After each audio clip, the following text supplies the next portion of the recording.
avocado flower, all sorts of stuff like that. But I'm gonna have to go through a whole modification with the IFC panel. It's like, how much more complicated can I make it? It's not a commercial field. Ready, Terry? Mm-hmm. Okay. You got the floor. Thank you, Mr. Chairman. So right before the break, the lunch break, we were talking about the policies that we can see on the screen here. And we were mentioning how we might be able to remove the policies and suggest adding language in accordance with the Land Development Code, and essentially move that into that realm. I was discussing it with staff over the break.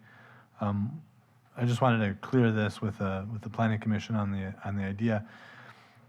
Letters E, F, and G in this policy are essentially discussing intensity of the coastal lands fluid. The thought came to me that this was almost an inverse of the FAR based on the size of tract. So rather than putting it into the Land Development Code, the thought was, let's move it into the coastal lands future land use category itself and change the language and just convert it into what would be the inverse of an FAR, maybe a coastal lands area ratio, and just add it there under the density calculation or the density ratio that's in CL flu. So it would be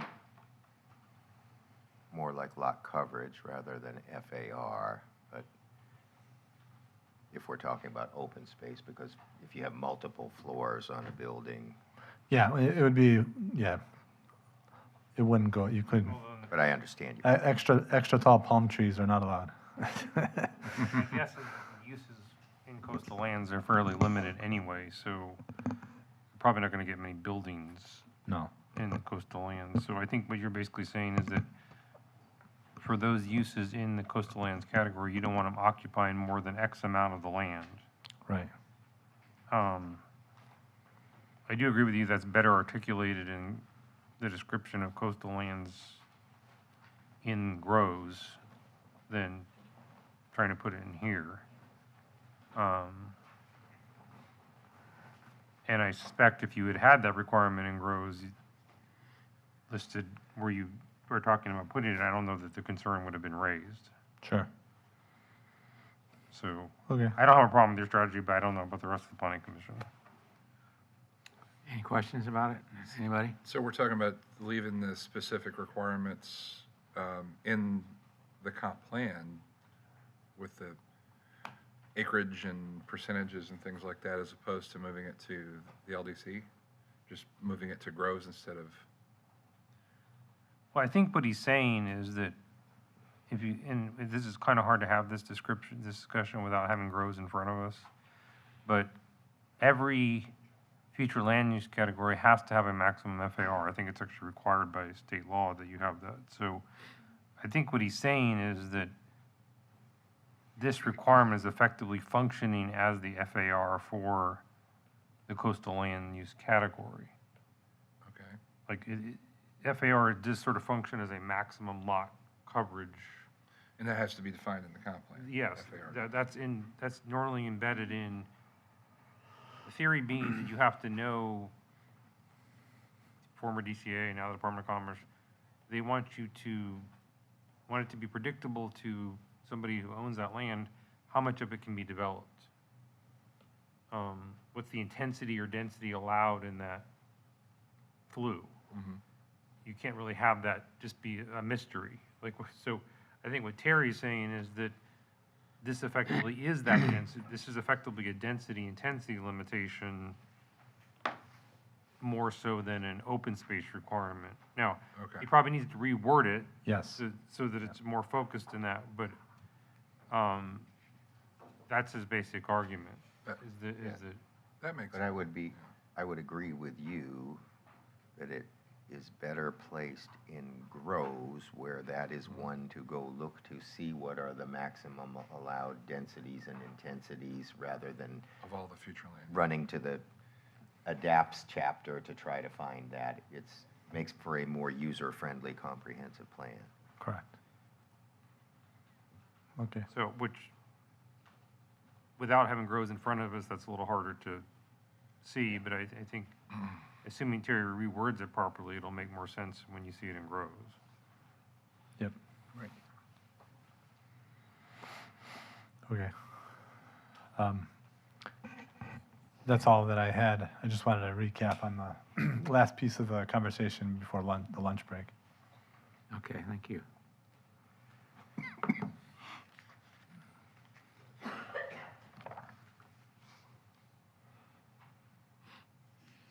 You said you had some, Yeah, I do. Adapts 3.1.3 weatherproofing of critical assets. Pasco County shall incorporate weatherproofing and retrofitting upgrades for critical assets into the capital improvement plan and local mitigation strategy to enhance resilience against weather phenomena, including heat, wind, rain, and flooding.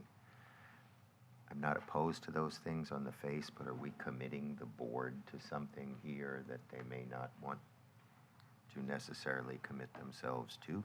what section was this again? 3.13.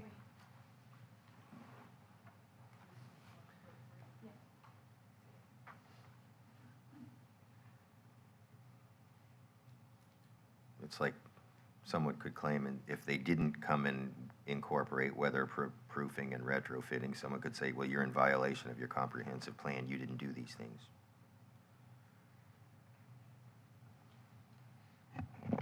Amanda Hill, Planning Development Economic Growth. So this policy essentially supports the board's intent, I would say, to have more resilience within our operations. The board actually established the Office of Strategy and Sustainability to help facilitate that organizational resilience throughout the county, especially related to the acquisition of grants and implementation projects to support these type of resilience projects. Right, what I'm getting is that you're committing them to spending. And one of the things that I've learned is there's lots of things that can go in a capital improvement plan when the ad valorem tax base is big, and when the bottom drops out and the ad valorem tax base isn't so big, there's lots of things that were priorities that get knocked down a lot lower on the priority list. And so what I don't want to do is commit them to something in the comprehensive plan like that. I mean, they can decide if those are things they want to do.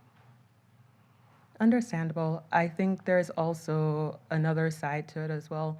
In a lot of these NOFOs that come out for grants, they want to see that sort of commitment to having those resilience plans developed and having those implementation projects on the CIPs. So even if the funding is not available for the project, having it on the list supports the attainment of those grant dollars. Perhaps you should say shall prioritize weatherproofing and retrofitting, as opposed to shall incorporate. 'Cause Well, this is just saying it's gonna be on the CIP and in that local mitigation strategy. mean, This isn't committing funding to it. Mr. Moody, I'm not particularly worried about if I had to defend this, because arguably if you just put, hurricane windows in a building, that's, you've complied with this policy. Correct. It doesn't say how much you need to put, I would argue that any attempt to guard a building or asset from heat, wind, rain, or flooding, which we likely would do anyway, would satisfy this policy. Right.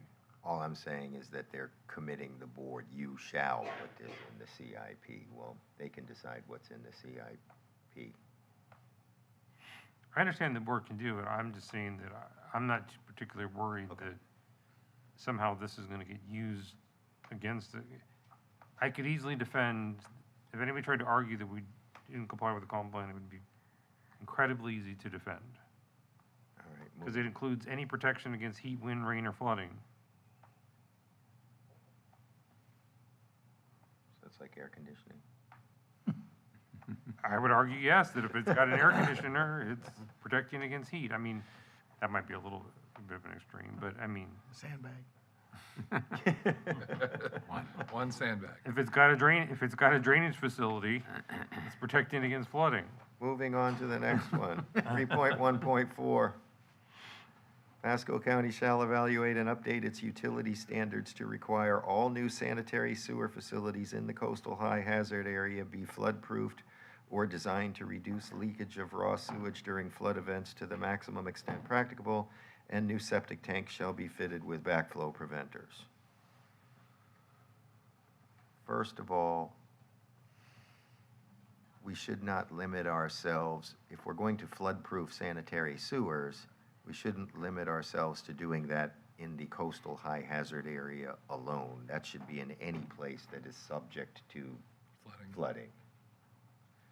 And I can tell you from personal experience, when the manhole gets flooded and that water levels up above the finished floor of your house, then what's in the manhole comes out of the drains in your bathtubs and showers, and it's not pretty. As far as septic tanks being, and this is where I've got bigger heartburn, new septic tanks shall be fitted with backflow preventers.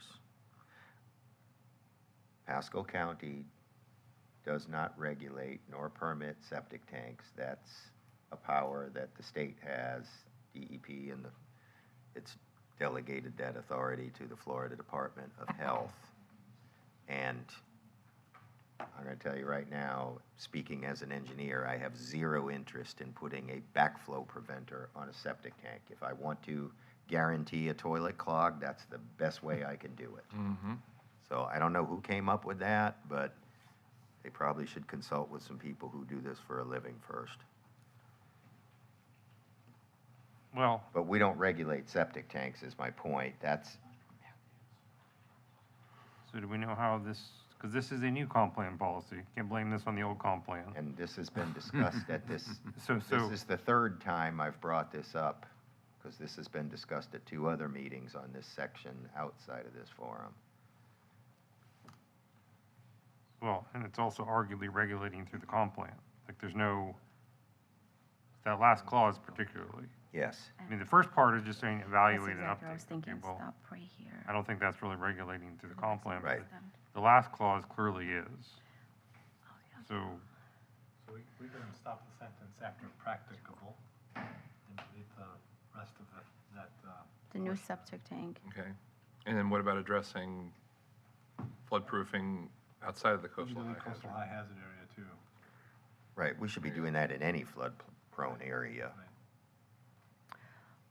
Oh, yeah, so in that case, maybe we can move this policy to serves, so the public facilities element. Oh, that's true too. yeah, if you're gonna make it apply to all flood-prone areas, I agree with you, might as well just move it to. And David, is it regulatory to say Pasco County shall evaluate and update its utility standards to require? That sounds pretty regulatory. You will update your standards to require this. Well, okay, it's regulatory in one sense, but not in another, in the sense that the regulations are not embedded in the comp plan. Okay? So there's no. It's a mandate. It's a mandate to go do a standard, but I don't think that that's, I'm not particularly worried about that effectively regulating from the comp plan, except for the last clause, which is now being deleted.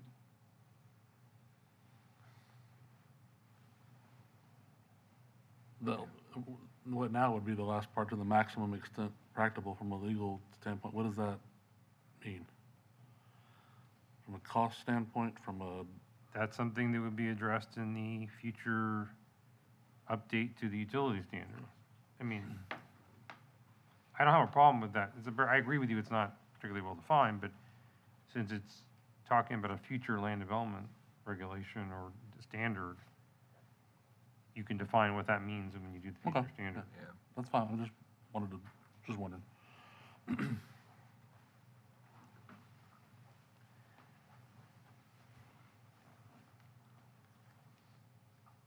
And did, just ask staff, one of the discussions we had during some of the meetings outside this forum, there was the levy study. Did that come out of here? Yeah, I did. It did? We removed the levies, yes. Okay.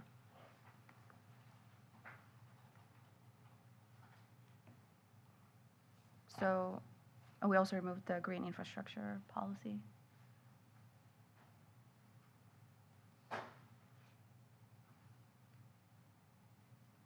All right. While we're on this page, 3.1.6, and I realize this is more of an issue for, what are we calling the housing element again? Forgot. Lives. Lives. I think you remembered the concern that I raised about this term middle housing with lives. Mhm. So I'm not particularly enamored with continuing to use that term when it's undefined. Okay. So I don't know what that means.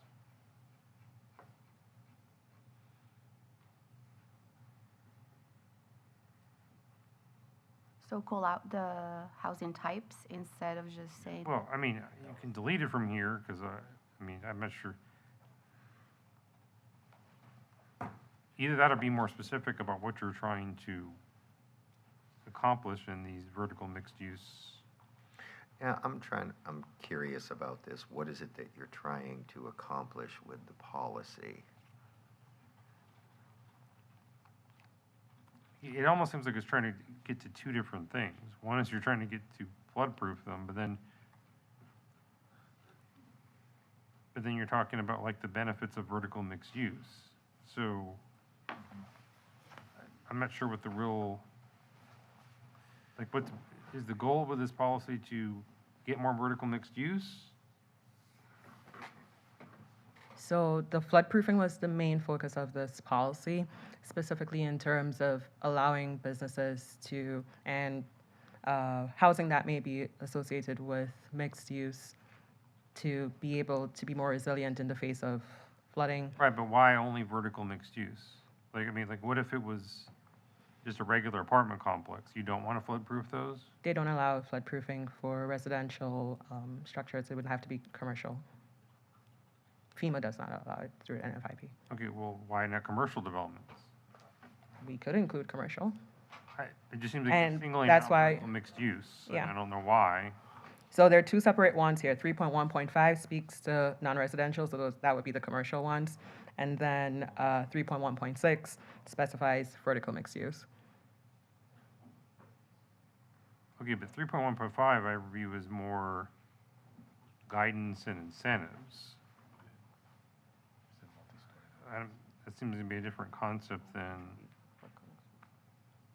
Well, I mean, one idea is floodproofing for multi-story buildings. Because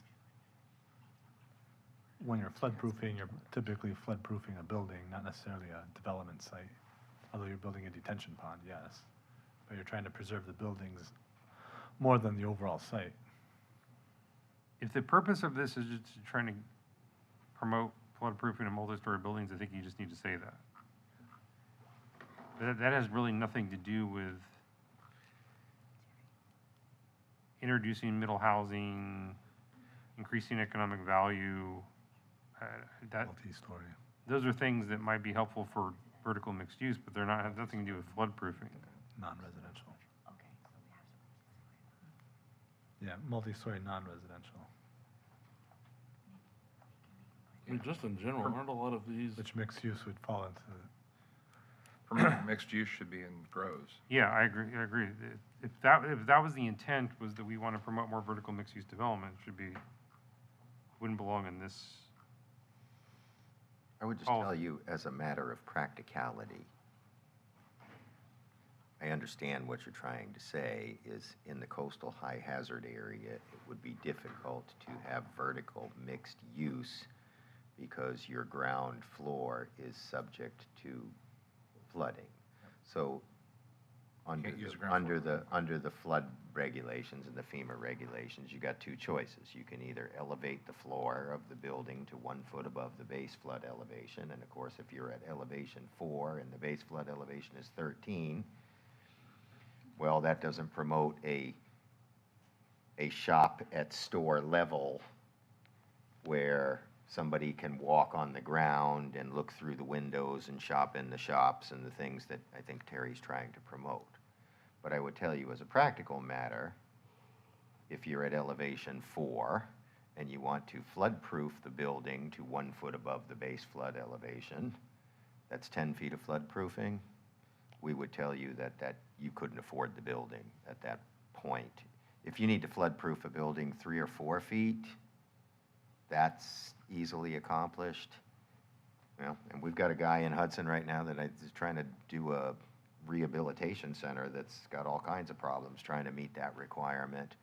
But if we've got a situation where you're looking at 5, 6, 10 feet of flood proofing, that's just financially not feasible. I mean, Is like I that- said, I understand the goal you're trying to achieve, but I'm not sure it's actually practical. This is not my area of expertise, but can a flood-proof ground floor include parking garage or no? You don't need to flood-proof a parking garage. I guess what I'm asking is, would it count as, But that wouldn't be considered a mixed use. Mixed use is usually retail on the first floor and well, to John's point, how realistic is it you're gonna do mixed use if you gotta elevate that high anyway? Exactly. What commercial use is gonna locate on the second floor? If there's nothing on the ground floor. Now, maybe you. Right, so yes, can you park underneath an elevated building? Yes, done all the time. Yeah, that might be the only circumstance where I've seen it in some places is where they've got a parking garage on the ground floor, and then maybe the commercial use Right, is is above that. Yes. That's why I asked the question. Is that Whiskey Joe's. a flood-proofed ground floor if it doesn't need to be It's not flood-proofed? flood-proofed, but you don't have to flood-proof a parking garage. You have to flood-proof habitable structures. You don't have to flood-proof storage, and you don't have to flood-proof stuff that is not habitable. Okay. Well, then should it say flood-proofed habitable ground floors? I just wouldn't want the policy to be interpreted to mean that you I have to have no flood-proof. objection, well, whether it actually belongs here or in a different section, whether it belongs in the lib section, I guess we could argue about. And I don't personally have a problem with this policy. I'm just pointing out that I think the goal is you're trying to be able to promote vertical mixed use as a viable option in the coastal high hazard area. And I'm just telling you, speaking as an engineer, that probably not that practical. I do have a question. So Yeah. the term habitable was used. Is there another word that we can use instead? I wouldn't want it to be conflated with residential versus commercial in terms of the flood proofing. And this is not my area of expertise. What do you call something? Well, okay, go ahead. Hi, David. Well, I'm asking, what do you call the garage if it's not? Storage. Non-occupiable space? I guess the non. Yeah, occupiable would be probably, Now, again, not Storing my, an I automobile. mean, what is, like when FEMA, We can- what do they call this area that you don't have to flood-proof? You only need to flood-proof that portion in which I'm going to have stuff that can be damaged by a parking garage is not damaged by a flood, all right? But things that have plumbing and electrical and flooring and things that can be damaged by a flood, those all have to be elevated. There probably is a term of art that is used in FEMA's regulations. Could we just use whatever that term is? The portion of the building that has to be flood-proof because it meets what John just said. But to her point, she is correct. You are not allowed to flood-proof a residential space. You can only flood-proof a commercial space. So I would agree you could use the term non-residential.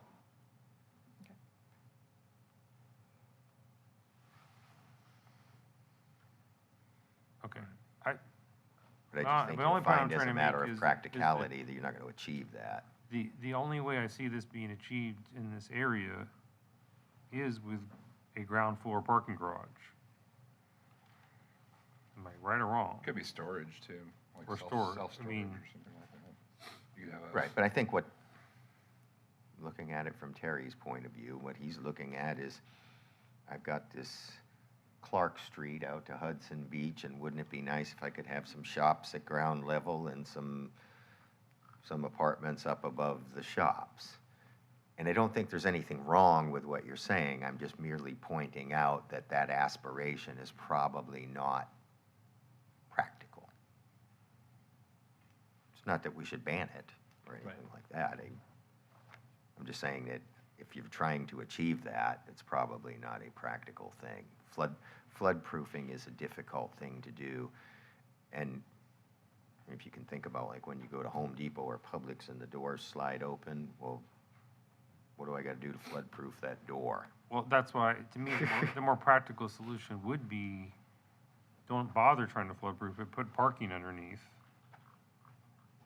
And then and probably less expensive, to your point. I mean, I have seen some beachfront communities where they do, the Publix is on the second floor and Yeah, and they've got absolutely. parking on the bottom. That actually does seem feasible. It's actually an interesting debate in our community. If I gotta go and say I'm the state and I want to build new bathrooms on Durney Key, do I have to elevate the bathrooms to 1 foot above the base flood elevation because I'm not allowed to have any plumbing or electrical connection below the base flood elevation? Well, you all have some idea how to rewrite this policy? Yeah. Okay. Across this whole goal, though, this goal adapts 3, do we want to limit these to the coastal area? I mean, the goal is to promote resilient and sustainable Pasco County, protect communities and the environment. I mean, that should be Sure. countywide. What I would tell you is, if you were along the banks of the Anclote River and your expected flood depth was only going to be 6 inches, well, then you might take advantage of that. In the coastal high hazard area where I'm looking at storm surge that could potentially be 9 or 10 feet, this is probably not practical, but I could see along a river where it could possibly be feasible.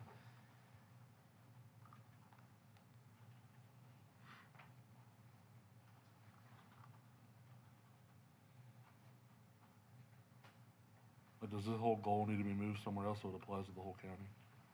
I guess would be my question. I'm sorry. Just to Mr. Munn's point, yes, this chapter is not just applicable to the coastal area. It's for the countywide. Unless it is stated in the policy, coastal high hazard area, that will be just Which may specific. have been their intent when they called it adapts as opposed to the Coastal management. no longer the coastal only. Okay, Exactly. Okay. That's- You that- can adapt all over the county. perfect, okay. Very good. So, what is the objective of policy 3.13? Pasco, because this to me is scary. Pasco County shall review, update, and maintain a post-disaster redevelopment I don't think, plan. I don't think we're on the right number. What number did you say? I'm looking at 3.113. 3.1.13. Oh, 1-3. Pasco County shall review, update, and maintain a post-disaster redevelopment plan to reduce and eliminate the impacts of natural hazards that are a threat to human life and property, and to facilitate post-disaster decisions and actions relating to long-term community recovery, reconstruction, and economic redevelopment of following a major or catastrophic disasters. What are we trying to do? So this plan already exists within the county. The most recent version was done in 2016. And this is essentially saying that we're going to continue to update that document because it has now What is the become document? updated. It's essentially a document that guides redevelopment after the passage of a storm in terms of policies to help us redevelop. I hear you. And maybe the county attorney will disagree with me and ask me if I'm a constitutional lawyer. But I think policy adapts 3.1.3 is exactly why the governor signed SB 180. He wants to make sure you don't do that. So I'd be real careful here. Well, It's not a constitutional law issue. This is for that, I would correct you, but it's not. So, but I don't particularly view this policy as inconsistent with anybody's version of Senate Bill 180 because it's basically saying that you have a plan to deal with a natural disaster. Like, what are you going to do if your whole coast gets wiped out? What is going to be your redevelopment or rebuilding plan?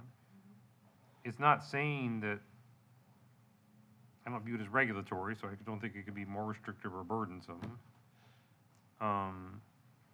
So the actual regulations, you can have a plan, but the plan just sort of sits on the shelf unless you actually implement it in some way. Right, so the current post-disaster redevelopment plan maps out the long-term county response to recovering from a disaster. There's actually two types of PDRPs. There's the post-disaster recovery plan, which is the immediate plan put into effect by departments like emergency management. And then as time wears on and we move out of that initial recovery phase, there may be some long-term consequences that we have to deal with. And that's where the post-disaster redevelopment plan comes into play. How do you handle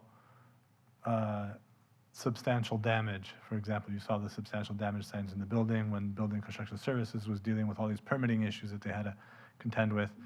So, and I'm sorry, And so that the plan maps those kinds of activities out, so you just clarifying. bring up substantial damage, and I agree. Now, in Pasco County, lucky for us, we had worked on 1104 a year or two prior, and we made substantial damage cumulative over a 1-year time frame, unlike, for instance, the city of Newport Richey or Port Richey that had them for 5-year time frames. And one of the first things they attacked in Senate Bill 180 was making sure that we couldn't have this substantial damage be cumulative for more than a certain minimum amount of time because it was preventing people from reconstructing and recovering from those hurricanes. But I've said I this mean, the before. reason, we don't have the plan in front of us, okay, but I would argue that if they need to update the plan to conform to Senate Bill 180, they can do that. I mean, but this is actually even less regulatory, in my opinion, than some of the other policies, because it doesn't say that we're gonna update the land development code to implement this plan. It just says we're gonna continue to update the plan. So, now the one part of it I do have a little bit of concern is the phrase eliminate the impacts of natural hazards. I That's- mean, how are you ever going to eliminate the impacts of natural hazards? And that seems should probably be impossible. reduced. It already says reduce. If it just said reduce, I'd be okay with, but that seems like a very ambitious goal to say you're gonna eliminate the impacts of natural hazards. Say to reduce or attempt to. I've said this eliminate. before. I'm not afraid of the government I have. It's that I have fear of the government I might have. And I can take a sentence and say, well, I'm going to eliminate that impact of natural hazard. I'm just not going to let you rebuild on the coast. We're not going to allow any housing to be on the coast. Or we're only going to allow housing for people that can afford $5 million and up structures, and all you people that have the $250,000 structure, well, that's too bad, you're going to have to go away. Those are the things I'm concerned about, that a future government can use that policy for. I'm not concerned that any of the 5 sitting commissioners are going to do that. It's the ones that may succeed them later on. I agree that we can eliminate the word eliminate. Eliminate. Will that be by process of elimination? I mean, Yeah. and if it's now just reduce, you know, that could be as simple as something saying, we're not gonna allow major density increases in this area. I mean, which a lot other policies already say. And I'm fine. Like I said, this is something that I think some board in the future could use to interpret to whatever suits their needs or objective at the time. Okay, I understand that, but my argument is that you can't, not only is this not regulating through the comp plan, it's just referencing some other plan that will be updated. So it's not even saying this other plan will be regulatory in any way, shape, or form. Well, As far as I'm concerned, this just basically requires them to update a plan that's gonna sit on a shelf, which is probably where it's sitting right now. Well, to be fair, there were no major disasters until last year. I mean, we got close with Ian. We had to dust off the PDRP. Right, okay, but let me ask you a question. So, did anybody pull out this plan after the hurricanes last year and say, let's now start to implement it? No, which is a problem because if you open the plan, it's very outdated. It doesn't even match the current county structure in terms of identifying the correct departments, so on and so forth, which there's a project currently ongoing to update the post-disaster redevelopment plan, but it illustrates the need for one. And yes, I think we've dodged a few bullets here with Ian, when they said that Ian was gonna hit directly on us and it didn't. We dodged Milton that was a pretty close call. So it's a plan that's necessary and needs to be updated. Well, this basically proves my point that it's just sitting on a shelf. If they didn't even use it for the hurricanes that just hit us, it's just saying we're gonna update a plan that's sitting on the shelf.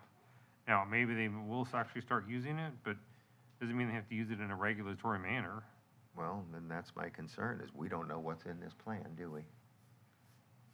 Yeah, but unless we codify it in our land development regulations, it's not regulatory anyway.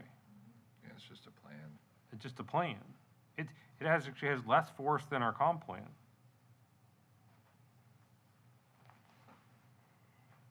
A plan is better than no plan.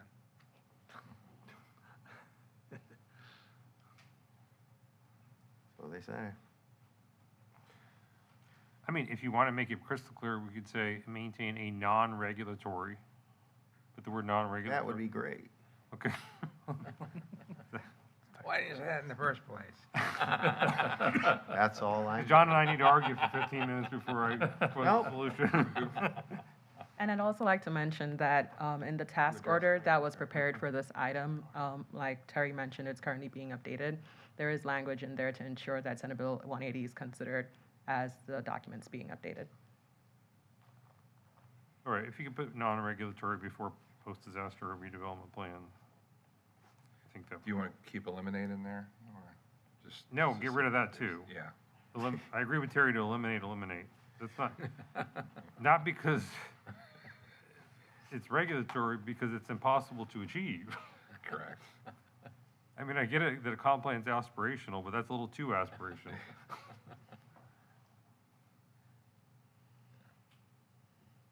You're attempting to eliminate. Well, if he can come up with a way to eliminate the impacts of natural hazards, he pretty much will save the entire state of Florida from insurance crisis and everything else. Yeah. Good luck with that, Terry. I think I It's all got on to your promote the shoulders. man upstairs to be able to do that. All on your shoulders, Terry. Yes. I do appreciate policy 3.2.11, promotion of inland ports. I think that is something we need to be doing. I'm not sure if that needs to be in the adapts chapter, and I don't really care where it is, but I think those are all good things that the county should be looking at. We've talked about rail and air in here before. Event spaces, that's nice too. We need that, for sure. Well, although one could argue, why is that And why only is in it DAPS? Here, but Right. I said I'm not sure if it's the right place to put this in. Maybe Well, that needs to inland be, ports- maybe that needs to be in invests or something like that. But at the end of the day, I think that's a good policy. Thank you for that compliment, Mr. Moody. It's in ADAPT because it's encouraging economic sustainability. So that's why we put it in here. It's under the sustainability goal, Well, objective, I'm sorry. but to Mr. Moody's point, if it's not an invest, how would we, like, it would, to me, it wouldn't be common sense to look in adapts for an economic development strategy. Like, I would be more likely to look at it in invest. Maybe more in works, in the economic development. Whatever economic development, I don't know, sorry, these names confuse me now, I'm sorry. Okay. We can move it to Pasco Works. Is that the one, that's economic development? Yeah. Okay. David, you okay with that? Are they looking at, are you looking at it purely from the cultural and community aspect, or, because there's that aspect of it, and there's Well, also we were the talking economic. about the ports one just Oh, now. I'm sorry. Okay. As far as event spaces, you want to explain why that one's in adapts? I think I give an explanation that's going to answer this and future questions about it. So essentially for goal 3, I would say 95% of the policies that came from here originated in some way, shape, or form from the Resilience and Sustainability Action Plan. That document is an all-encompassing document that has action items that are geared to a couple different topic areas. So essentially, I'm going to read them all so that you have them in your mind. Give me a second. So there were action items regarding protecting neighborhoods, so that's more resilience focused.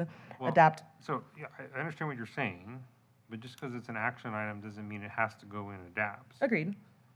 So the question is, could 3.2.12 have gone in plays, or I don't know what else we have, but I mean, Yeah. it seems like it's not even talking about strengthening these things in, you know, areas that, you know, that are more susceptible to flooding, or, you know, like, it's just a general statement about how we should encourage. I don't disagree with the statement, but it seems like it's more appropriate for plays. Yeah, no, I understand. I don't think staff is opposed to moving it. I was just giving the explanation as to why they all ended up grouped together, even though they seem unrelated to adapts. So the 5 categories: protecting neighborhoods, adaptable and transparent government, responsible resource management, healthy and connected communities, and targeted economic and cultural development. Right, and I remember when that plan, I think, came to the planning commission, isn't that the one where Barbara stood up and said, this goes way beyond what you would think it goes? It was. So this is an example of it going way beyond what we thought it would go to. I'm not saying I'm opposed to it, but I think we have a duty to then say, okay, well, where is that good initiative, but where does it belong? I agree. So, So where does it belong? if you're asking me about 3.2.12, I think it belongs in plays. Unless staff can think of a better place to put it. I was thinking maybe lives. Could be live. It could be lives. Yeah. I could live with lives. Okay. Now that we've eliminated eliminate, we can live with live. Yes. Okay. Good suggestion.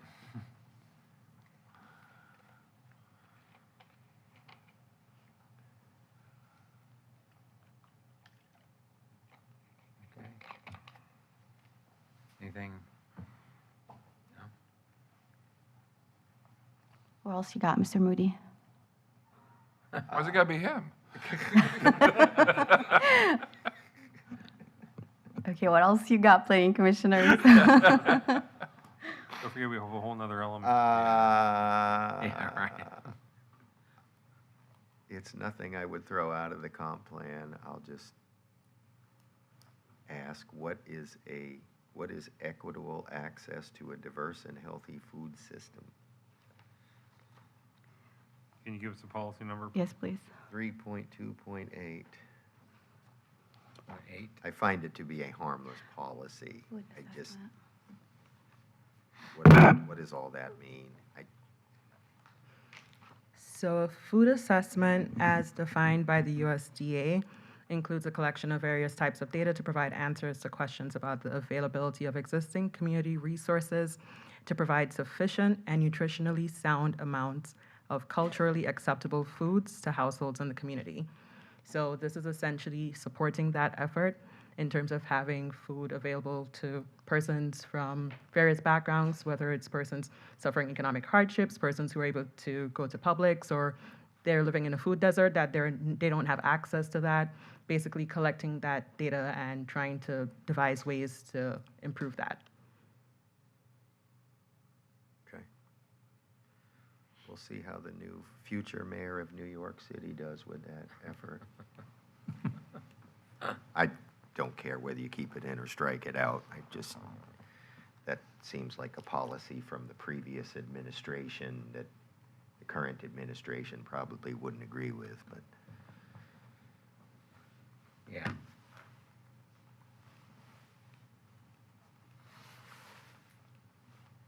Probably in this case, harmless, but like I said, yeah. harmless, but I don't think we need to use our local comprehensive plan to promote the ideals of a particular political party.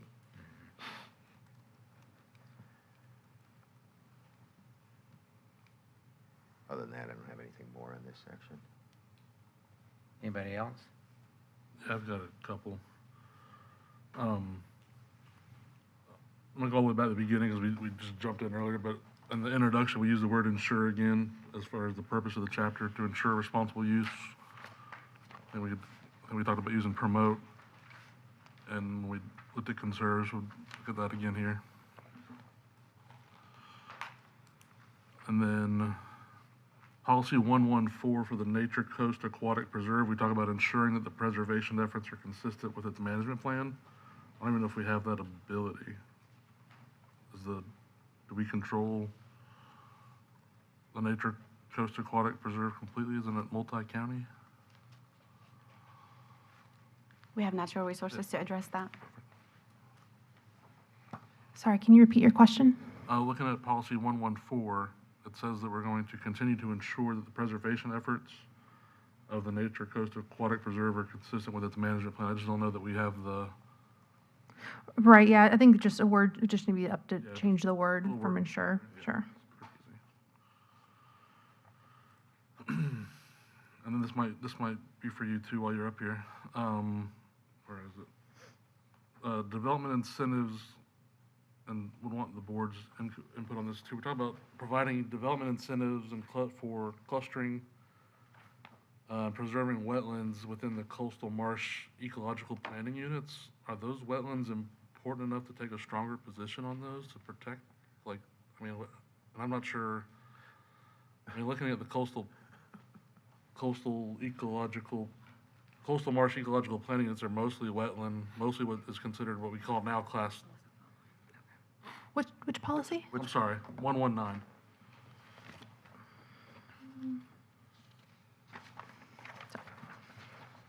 Says we're gonna promote the preservation of wetlands in those coastal marsh areas. Should we be requiring it? I guess is my question. Oh, well, we're gonna give them density and intensity. I'm not saying Credit. we shouldn't. No.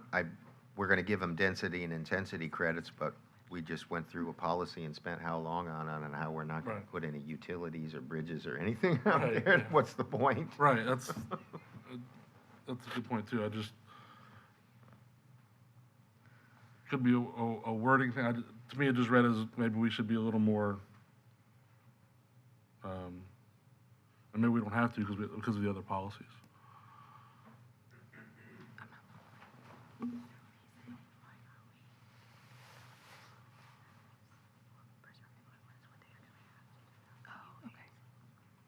You think, are you saying it shouldn't be in there? No. I don't know. I don't know what I'm saying at the moment, but when I read it, my initial reaction was, if it's a coastal marsh ecological unit, should wetlands be, should we require the preservation rather than? Okay. Yeah, I think we'll take a look at this one a little bit more and Okay. refine it. That works. And then 1112 talks about designation of shoreline uses, but I don't know for what purpose now? Because you removed 213 in the red line. So there's water dependent, water related, water enhanced. If we're not, do we need, like, where would we be identifying and categorizing those shoreline uses and for what purpose? In 1112?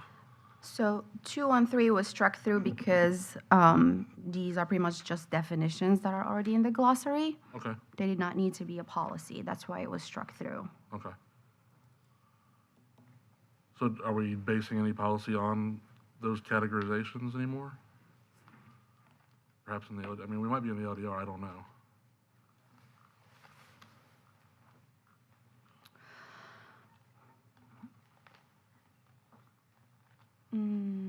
I don't think this isn't maybe an answer we need right now, but Okay. let's look at if we even need to define those. Back to that policy, just a quick question. I'm trying to understand what is the purpose of the 1.1.12. policy? I understand why 1.1.12. determining whether or not it is a water-dependent use, because we have carve-outs in section 1104 in the Land Development Code for certain things that are water-dependent uses, and that's a term used in the FEMA regulations. But I'm not sure that those other terms are. So I'm trying to figure out what is the point of this. Like, you're water-dependent or you're not,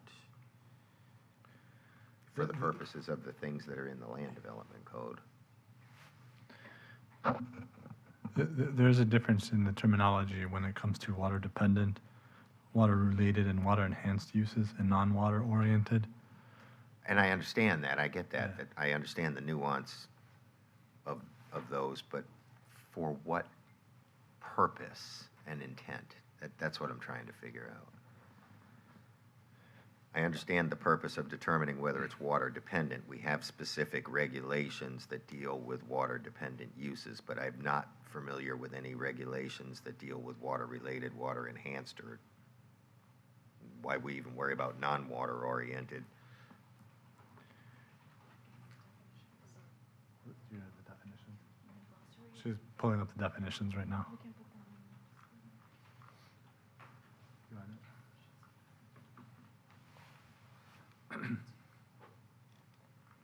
I will say that the same language also exists within the CL, Coastal Lands Future Land Use.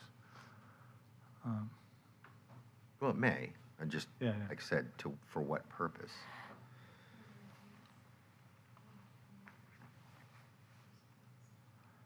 Okay, so on the screen is the definitions there. Water enhanced uses which are not water dependent, but whose value is increased due to location along the water, unrelated to increased property values or of waterfront property. Water dependent activities which can be carried out only on, in, or adjacent to water bodies because the use requires access to the water for waterborne transportation, including ports or marinas, recreation, electricity generating facilities, or water supply. And then water related is activities which are not directly dependent upon access to a water body, but which provide goods and services that are directly associated with water dependent or I waterway think use. the point that I'm trying to make is, okay, so these things are defined. We don't have any comp plan policies that deal with water-related or water-enhanced, at least that I'm familiar with, water-related or water-enhanced uses.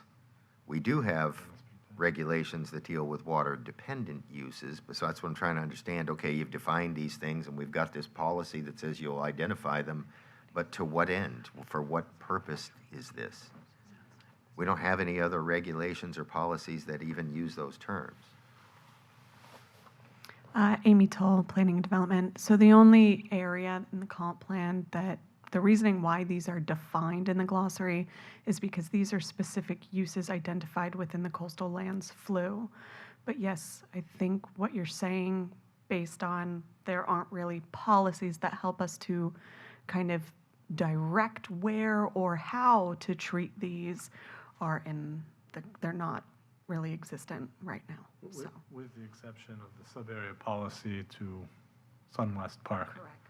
Which actually took the land uses that were being proposed for Sunwest Park and classified those land uses in the sub-area policy according to these definitions.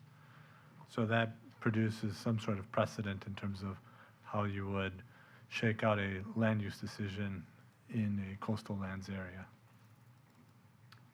Yeah, what we ended up doing in that scenario is we actually created a related table based on what potential uses could be identified as part of a water-dependent, water-related, or water-enhanced use. We can bring that up. It's in the sub-area if that's something that you'd like to see. Yeah, I'm trying to understand to what end. Basically, how to enable certain uses on the coast. Because some uses, they can't exist anywhere else but on the coast. So, and that was essentially the exercise that took place in the Sunwest Park sub-area policy. To what end? That's the part I'm not understanding. Okay, so you did this did you regulate? Did we put limits on it? If there's no regulation of it or no policy regarding, what is its purpose? I'm not saying I can't support it being there. I'm just trying to understand why it exists. I think it exists mainly to, like I said, classify land uses without creating an exhaustive list of uses within the comprehensive plan. Let me ask you this. Let me phrase the question in a different way. What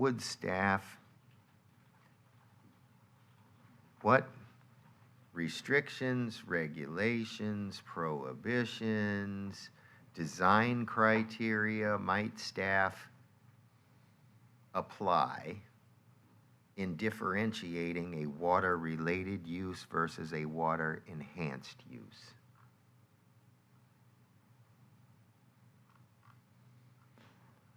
We're bringing up the sub-area to see how it played out in an actual case.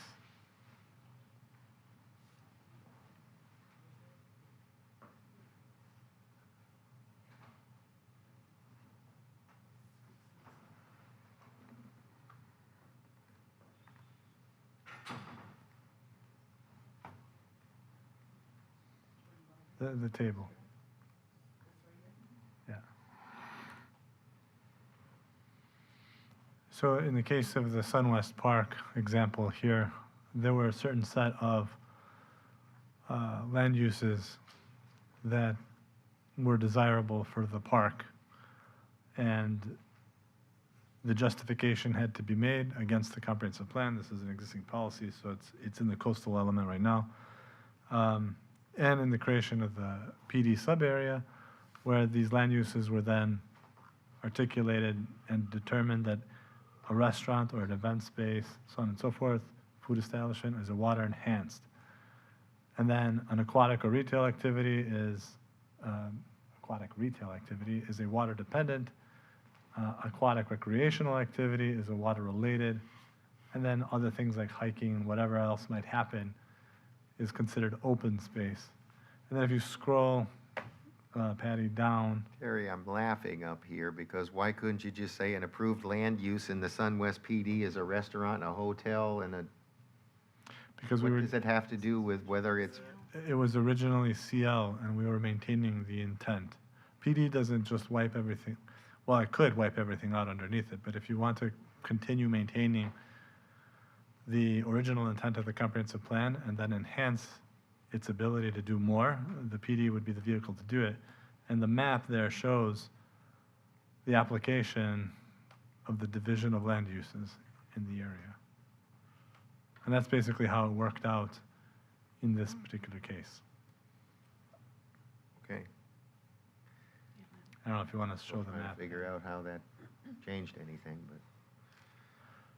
Well, in this particular case, each particular category was limited geographically.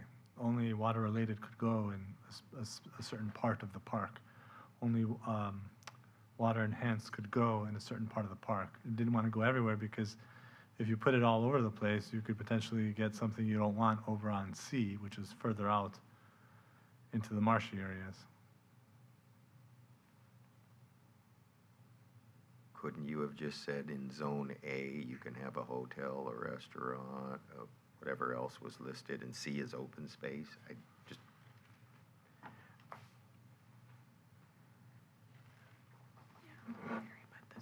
In theory, yes, but again, we were trying to maintain the coastal lands character of the original future land use classification. yeah, but they changed it to PD, so it's not coastal lands at that point, it's PD. Of which Planned you can development. have a map and define the uses.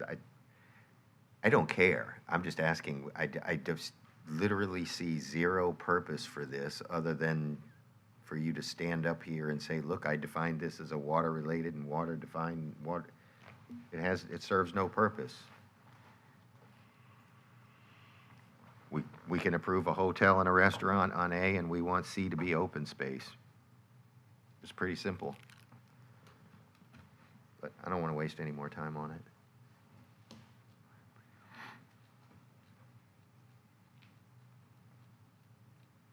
That's all I have. Okay. David, anything for you? I have nothing else. Okay. Chris? Nope, nothing else. Jamie? Blessed. Okay. You have our blessing? Okay, so I think we're gonna do the next chapter. Did we want to take a break or Yeah, just we can take a keep break. rolling? Take a break, 5-minute break, Okay. okay?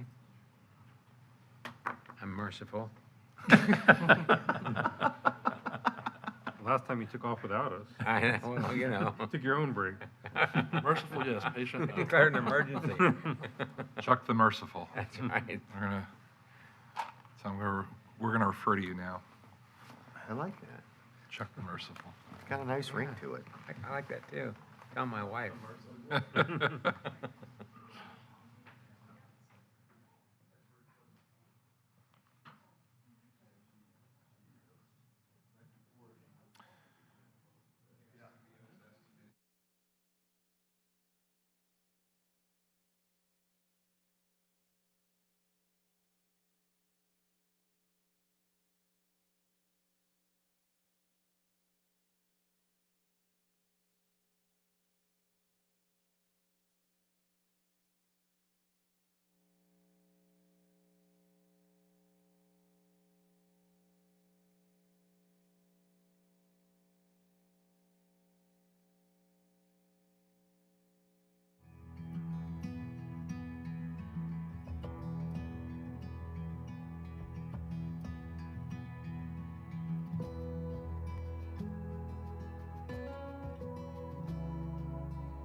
All right, Hyatt, you ready? Yes. Thank you, Mr. Chairman. Nectario Spitos, Planning Development Economic Growth. The second chapter that is on the docket here today for today's doubleheader is Pasco Partners. I'm not going to go through my regular spiel that I did this morning, but we did work on Pasco Partners in the same context as the other chapters of the comprehensive plan. We've worked with a number of stakeholders, including the school board in particular, as well as other departments like emergency management and even the Pasco County MPO. Hyatt is going to do the presentation like before, talk about all the high points, what's new in the chapter, and then the idea is, again, to talk and have a dialogue about the different policies that may be of interest to the Planning Commission. Thank you. Thank you. Okay. All right, so we're going to be discussing, like Terry said, the Pasco Partners chapter, which is number 10 on our list of Pasco 2050 chapters here. Again, as I did before with the other chapters, I will begin with an overview of the proposed amendments, and then we will open the floor for your questions and comments. And since this chapter is all about partnerships, let's partner with the next slide. Okay. So the Pasco Partners chapter consolidates the existing intergovernmental coordination and the public school facilities elements, again, aligning with the statutory requirements. This chapter is about coordinating and building strong partnerships between Pasco County, its municipalities, the School Board of Pasco County, and regional, state, and federal agencies, as well as other public and institutional partners. The goal is to ensure that we are all growing in the same direction smartly, sustainably, and strategically. So what's changed in this chapter, or in this update? Like I just mentioned, we have streamlined the structure by combining two elements into one. This not only reduces the duplication of objectives in several policies, but also allows us to consolidate and refine the content. As a result, the policies are now presented with more clarity and conciseness. Pasco Partners is organized into two sections. Like I said, the first one is the intergovernmental coordination section, and the second one addresses the public school facilities, which is currently pending as the interlocal agreement with the school board is still being updated. We want to ensure consistency of the interlocal agreement with the GOPs, or with the goals, objectives, and policies in this section. So we will bring that forward to you at a later date once the ILA is completed. Okay, so the intergovernmental coordination section contains one goal and 3 objectives and 22 policies, 3 of which are brand new.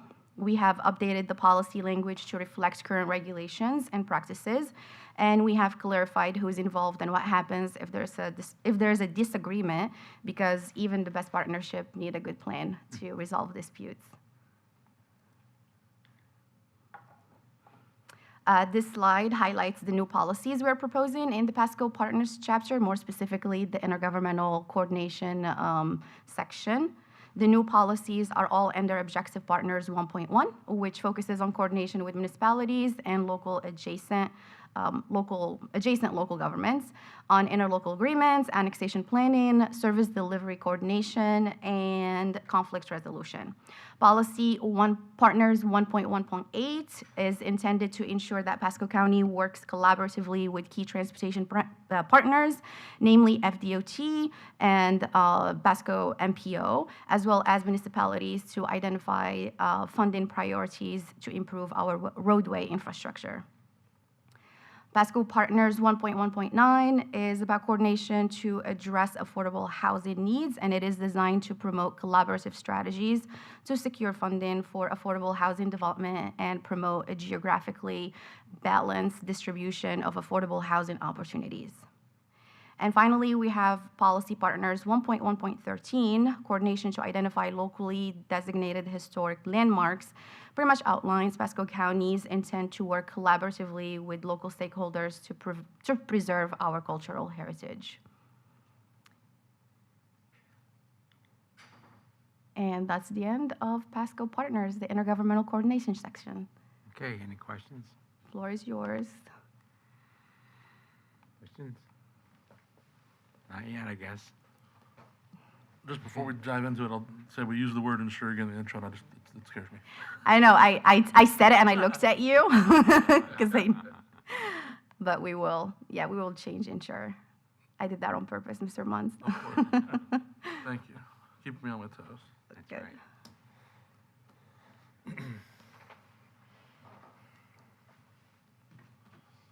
So, just a general question, the part of this new element that is arguably somewhat regulatory is the public schools facility element. Yes. And I understand that's a work in progress because of the update to the interlocal agreement. Mm-hmm. Is the planning commission going to have a chance to see that updated version before they're asked to do a final vote? I mean, my concern is that you've seen that anytime that something is regulatory, you get a lot of comments from up here. Mm-hmm. So I would hate to see them get this with, whatever's new and regulatory in the public schools facility elements, so you're changing levels of service or changing concurrency requirements. I would hope that could be vetted with the planning commission before the final product is presented to. Oh, absolutely, yes. So I guess what I'm asking is, when, are you just gonna do a separate workshop on that, or like how what is your plan? I was gonna, timeline? I was gonna suggest that, once we go through all these, that we have a separate workshop just to do a summary, to see where we are with it, what changes were actually made, so that we can put a final stamp on it. Agree with that. I guess the concern is that everything we've done so far to date, what we've been presented is pretty close to what the staff thinks is the final product. So you all are making comments on what staff thinks is the final product, and now they're going to make some changes to that, and then presumably when it comes back to you, you can see were the changes that we requested made. Right. The concern or comment I have about the public schools facilities element is you're not being presented staff's final product. Okay. So you wouldn't be getting that until some future date, and that's really the source of my question. Yeah, our goal and our plan is to absorb all the comments from the planning commission. Then we're gonna revise the drafts. We're gonna send them out to you and hold a wrap-up workshop to make sure that we're aligned with your wishes. Great. That's To perfect. your comment, David, what is the timeline of that? Because that's my concern. That Well, ILA isn't gonna get This is done a in a question, month. this isn't a comment, I'm just trying to figure out what is the plan, because I'm not, Okay. I agree with everything the chairman said, I agree with everything Mr. Engel Yes. said. There should be a workshop where we sort of sum it all up and say, okay, we went through all these things individually, have our comments been addressed? Okay. My only point is that we've been told that up until now, everything that's been presented to the planning commission, staff has said, this is our final product, okay? Well, this is the first time we got one where we've been told it's not our final product. Okay, so you wouldn't even be, even if we wanted to give comments on the public schools facility element, you're telling me it's not ready for comments.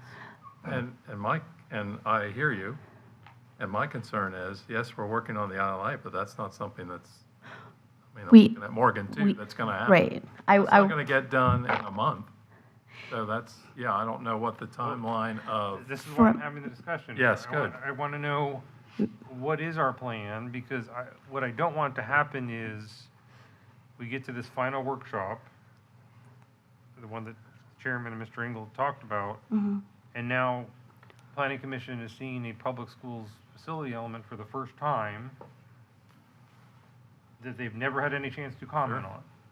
And so that's really the source of the question. Mr. Goldstein, our intent was to bring the entire Pasco Partners before you. However, we got direction from County Attorney's Office to not bring the public school facilities section until the ILA is either completed or close to completion. And I will let Morgan speak to that. And then to answer your question, yes, once we update the GOPs, when the ILA is hopefully finished, we will have another session to go over just the public school facilities section before even we go to a final I mean, workshop. it's gonna be treated just like everything else we're doing, Yes, it will be. where it's gonna have a workshop of its own. Yes, yes. That answers my question. Yes, That was it my will. question. No, it will. And I mentioned it in the beginning of my introduction that we will bring it forward to you once it's completed. Okay, I just wasn't sure what form that would take, like, 'cause Same format that we did. if it's the same format as everything else we've Yes. done, then I'm Good. good. Yes. Although apparently Chris didn't know that. No, well, no, I'm good with that. My Okay. concern is what the expectation is for a timeline. That was my concern as well. Because the ILA, Morgan. as you know, is Morgan no Dean small County. feat. So, I don't disagree, and last time we tried to update this, it got torpedoed by the development community. right, So, this is, I have Yes. scars from last time we tried to update Yes. this, so, because you and me and Richard and Elizabeth are the only people who were here when we tried to do right, it last so time. it's not something that I think you can just sort of Correct. throw on the agenda at Correct. the very end of the Correct. process. Yes, That's why I want to make sure that it's going to be fully vetted agreed, just as much as everything else we've just talked about. agreed. But my concern is the expectation of when folks are expecting that to get done. Just forget the vacation. For the next Right. Well, year. so that has to go with, that's sort of a comment relating to the overall schedule of the comp plan update. So, I don't know if Morgan wants to answer that or Hyatt wants to Oh, answer that. I was just, Morgan Dean County Attorney's Office. I was just going to say that when Elizabeth and I talked about it, our intent was not necessarily the entire agreement has to be wrapped up before we can bring, the public school facilities part of this element, but just that we need to be further along than where we are now because we've just recently started actually going through the interlocal and updating it. I think the goal the entire time has been that Pasco 2050 would be adopted in December. And when I spoke to Elizabeth, she did seem to think that we would be able to do the interlocal in that time. Yeah, and I'm not sure that every aspect of the interlocal needs to be completed to, I mean, Yeah. the main things that I think that's in the public schools facilities element that are arguably regulatory is the levels of service and concurrency requirements. So that seems like that needs to be ironed out as part of this comp plan update relatively soon. And so we've been gradually working through the ILA, but I can change the focus and make that the priority if that will help. And that sounds like that probably would help. Well, again, going back to what I remember from my scars. Yes. I remember that was the big fight. Yes, that was. When you tried to change the levels of service. Yes, because people thought we were going to stop development. So if there's going to We be weren't. some disagreement from the development community and Better maybe the when- planning commission, I later. suspect that would be the main issue that would trigger that. I mean, I understand you have to sort of update your interlocal agreement and your levels of service or in your comp plan to match new state law requirements and Right. I can't imagine anybody's gonna fight about you updating it to implement new state law requirements. But levels of service are a more discretionary, policy-based issue, which affects concurrency and maybe indirectly affects your impact fee. I mean, it affects, are you gonna count portables or not, and how many of the portables Right. are gonna, I mean, these are all the things that caused the original Yes. update to blow up. Yep. So that's the part that I want to make sure there's a meaningful discussion about from the planning commission before it gets adopted. Sure. So maybe you all could look at accelerating That part. the part that regulates the development community Yeah. and getting that in a form that could be presented to the planning commission. Okay. Yeah, we can work on that. That's good. Unless Mr. Moody doesn't care about regulations. Unless he just certainly stopped caring about it if it relates to schools, I don't know, but I mean. He's graduated already.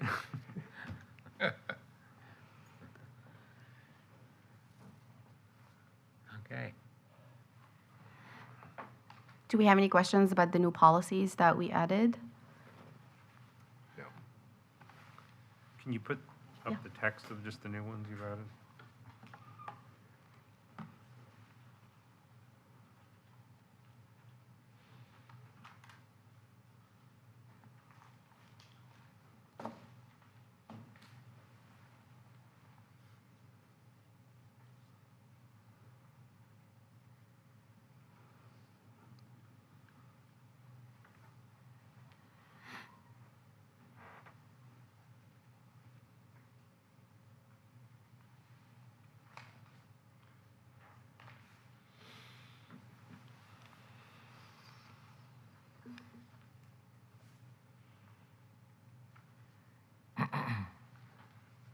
One point 1.8. 1.1.8.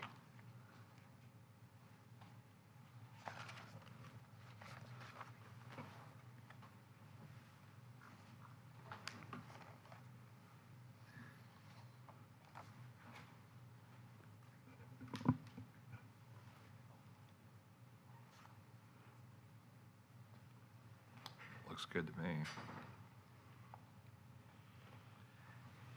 I guess really my only comment on this one, and although it does have that word ensure in there that I know Matt likes so much, but I think, and it was been a couple months ago now, and this is one item that keeps getting continued, but we're starting to get, and seeing more and more projects that are really limited to maybe roadway capacity and whatnot. I think that this policy is really one of the more important ones I've seen so far, because I think that pushing along and keeping that is really important to the development of at least the eastern part or the central part of the county, where we do have those deficiencies on the state roads, et cetera, for DOT. So I think this is a really important policy myself. I do have one question, or a comment or question, but so the policy deals with maintenance, or roadway funding and maintenance. For the repair and maintenance, yes.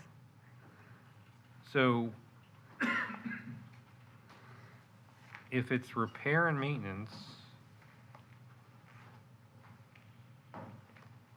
isn't MPO's role fairly limited when it comes to repair and maintenance? I mean, I'm not saying I have an objection to the policy about coordinating with, especially with municipalities and DOT, because we all have to maintain roads.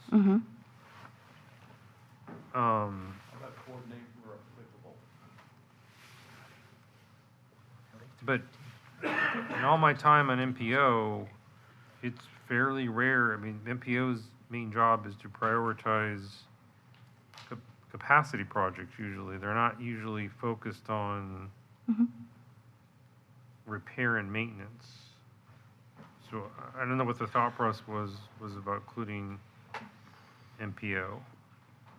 Well, they are our transportation agency, so we want to make sure that they are involved in that identification of the funding sources, and maybe during their analysis, they can actually tell us if there are any funding sources that we can go after for the repair and maintenance. So their role is more collaboration than actually tagging them to do this, you know? I mean, look, I'm not going to raise a big stink about it because coordinate doesn't mean a whole lot. You can say, in theory, you could just say, do you all deal with this? And they say no, and that's coordination. But I do somewhat share I know he joked about it, I do somewhat share Mr. Girardi's concerns with the last sentence, though. This coordination shall ensure standards and schedules for roadway improvements are met. So it's fairly common for DOT to come to the MPO or the county to go to the board, Public Works to go to the board and say, we got to delay this one because our funding is short. So, or we can't build this road quite to the standard that we thought we could because of funding shortfalls. So I'm not sure, it seems like you've created this is sort of like eliminating all hazards from a hurricane. I'm not sure you're ever going to be able to meet this policy. Right. I mean, if it said shall strive, Right. to, I was just going to say that.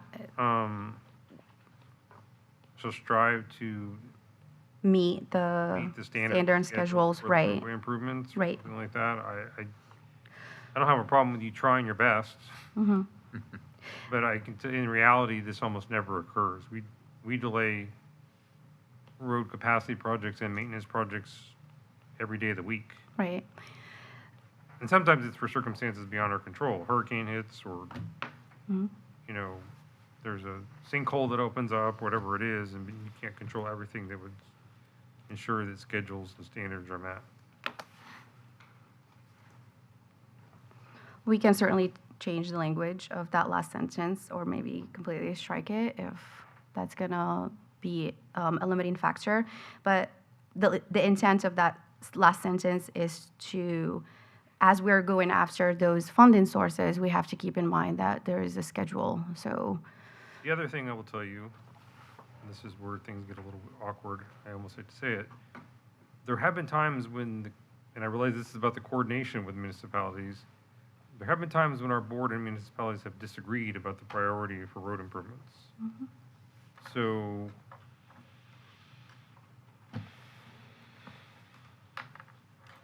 and sometimes we reprioritize things in a way that maybe the city didn't like, or they've done the same to us, so. I guess in general, I would prefer to strike the last sentence. okay, will do.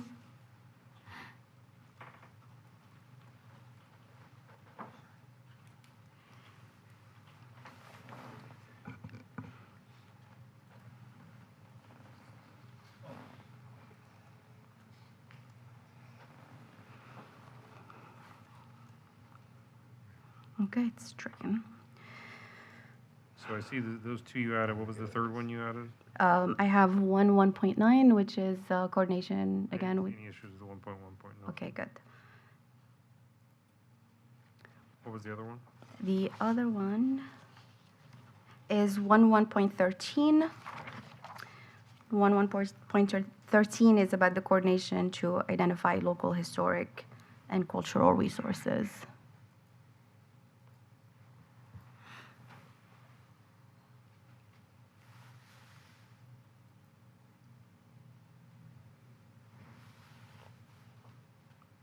I don't have an issue with that.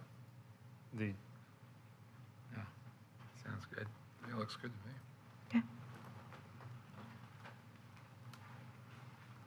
And that wasn't there before, so that's a good No. policy. Mm-hmm.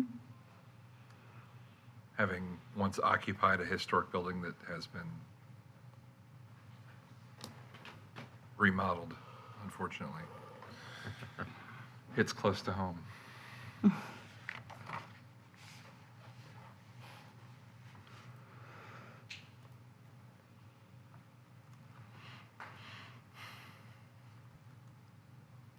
Anything else? Nope, that's it. Hey, Chris, all this dead time, we could have been talking about the public schools. Oh, We facility could have. element if we'd had it ready. That's right. Hyatt, I did do a global search in your document for the word insurer. It's in there Slacker. 7 times. I am a so- slacker. What the hell is Liam doing over there? That's right. Oh, man, so I have to change it 7 times. I knew he was. Where applicable, though, Yeah, right? like- Where applicable. So on your table, the summary of changes, it also said that there was new sections for emergency. Yeah. So it's not new for the emergency management. That was 16. yeah, that was a typo in there. We just merged 2 policies into one that pretty much it's verbatim the same thing. One addressing adjacent counties, and the other one is about municipalities. So we just merged them into one Okay. policy. Same thing for 121 and Yes. 122. Yes. Okay. Yeah.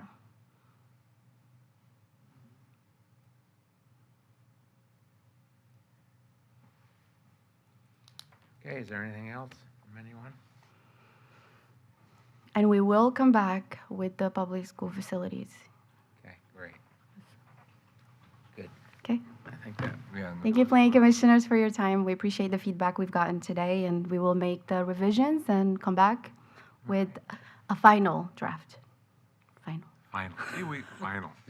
Semi- Semi-final. Semi-final. See, we didn't Still pick got to this- go to the board. We didn't pick this one apart. Can't. This one was. Yeah.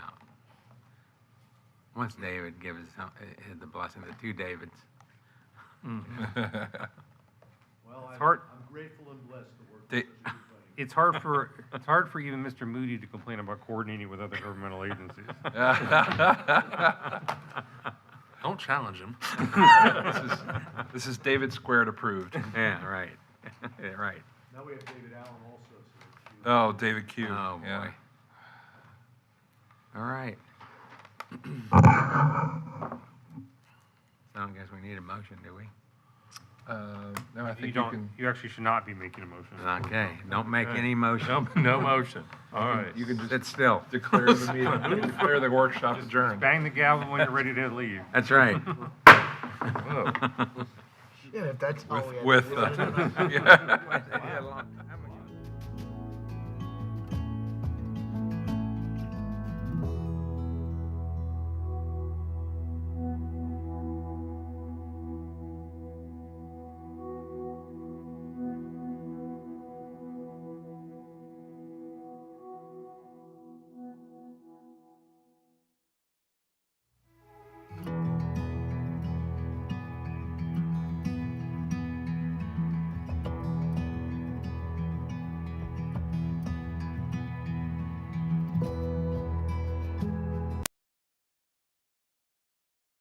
and wildlife depend on you to keep them healthy.